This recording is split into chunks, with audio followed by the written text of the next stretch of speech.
जैन सर्वांना. तर आता पुणे सिटीच्या पुरुष उमेदवारांचा कट ऑफ कशा प्रकारे लागू शकतो यावरती मी सविस्तरपणे सकाळी व्हिडिओ बनवलेला आहे.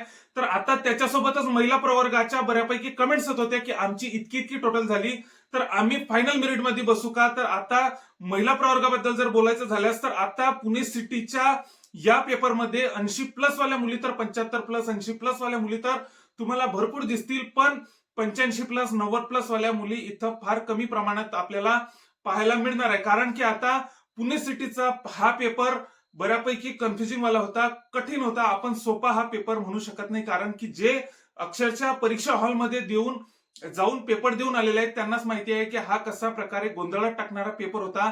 त्यामुळे 85+, 90+ वाल्या मुली यामध्ये आपल्याला फार कमी प्रमाणात दिसतील. 80+, 75+ वाल्या मुली आपल्याला दिसतील. पण आता महिला प्रवर्गाच्या जर कट ऑफचा जर अंतिम कट ऑफ कशा प्रकारे लागू शकतो, तर आता ओपनचा जर आपण विचार केला तर ओपनचा ज्या महिलांना आता सेफ जर स्कोर जर प्रत्येक कॅटेगरीच्या महिलांसाठी जर झाला तर 115+ ज्या मुलींना मार्क्स आहेत त्या कधीही आपलं सिलेक्शन आपल्या पुणे सिटीला त्यांचं झालेलंच आहे असं समजून चाला. 115+ ज्यांची टोटल झालेली आहे.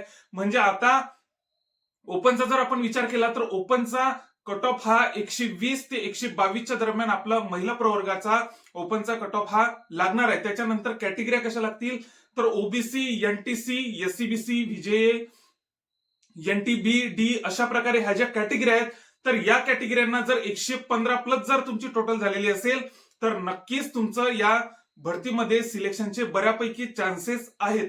म्हणजे 115+ जर तुमची टोटल झालेली असेल तर तुमचे भरपूर चान्सेस आहेत. त्याच्यानंतर जर आता एससी, एसटी, एसबीसी ह्या ज्या 3 कॅटेगरी आहेत तर यांना जर 110+, 110, 112 या दरम्यान जरी तुमची टोटल झालेली असेल तरीही तुमचे पुणे सिटीला लागण्याचे बऱ्यापैकी चान्सेस आहे. कारण की आता मागच्या भरतीचा जर आपण विचार केला तर मागच्या भरतीमध्ये जो कट ऑफ लागलेला आहे तर त्याच्यापेक्षा नक्कीच कमी कट ऑफ यावेळेस 100% कमी कट ऑफ यावेळेस लागणार आहे. कारण की 720 जागा आणि 1733 जागा यामध्ये खूप मोठा डिफरन्स आहे. त्यामुळे यावेळेस महिला प्रवर्गाचा पण कट ऑफ हा खालीच येणार आहे.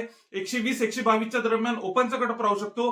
त्याच्यानंतर ह्या ज्या कॅटेगरी सांगितल्या ओबीसी, एनटीसी, व्हीजेए ह्या ज्या कॅटेगरी आहेत, एनटीबी, डी ह्या ज्या महिला प्रवर्गाच्या कॅटेगरी आहेत तर 115+ जर तुम्हाला मार्क्स असतील तर तुमच्या सिलेक्शनचे बऱ्यापैकी चान्सेस आहेत. त्याच्यानंतर एसबीसी, एससी, एसटी या कॅटेगरी 110, 112च्या दरम्यान जरी तुम्हाला मार्क्स असतील, 110+ जर तुमची टोटल झालेली असेल तर तुमचे बऱ्यापैकी चान्सेस आहे. ईडब्ल्यूएस महिलांचा कट ऑफ हा नक्कीच खाली येणार आहे. 110च्या खालीच आपला पुणे सिटीचा आपल्याला कट ऑफ यावेळेस दिसणार आहे. तर आता पुणे सिटीच्या भरती चालू झाली तेव्हापासून मी तुम्हाला प्रत्येक दिवसाची अपडेट देत आहे. प्रत्येक दिवसाचे मी मार्क्स तुम्हाला रँक वाईज असो की इतर कोणत्याही पुणे सिटीच्या मी तुम्हाला प्रत्येक अपडेट मी तुम्हाला सांगत आलेलो आहे. त्यामुळे ज्यांनी पुणे सिटीचा पेपर दिलेला असेल व ज्यांनी पुणे सिटीला अर्ज केलेला असेल त्यांनी नक्कीच आपल्या चॅनलला समोरच्या आता ज्या काही पुणे सिटीच्या अपडेट समजा आता काही अँसर की वगैरे ज्या काही समोर आता ज्या काही अपडेट येत राहतील पुणे सिटीच्या तर त्या मी आपल्यापर्यंत पोहोचवणार आहे.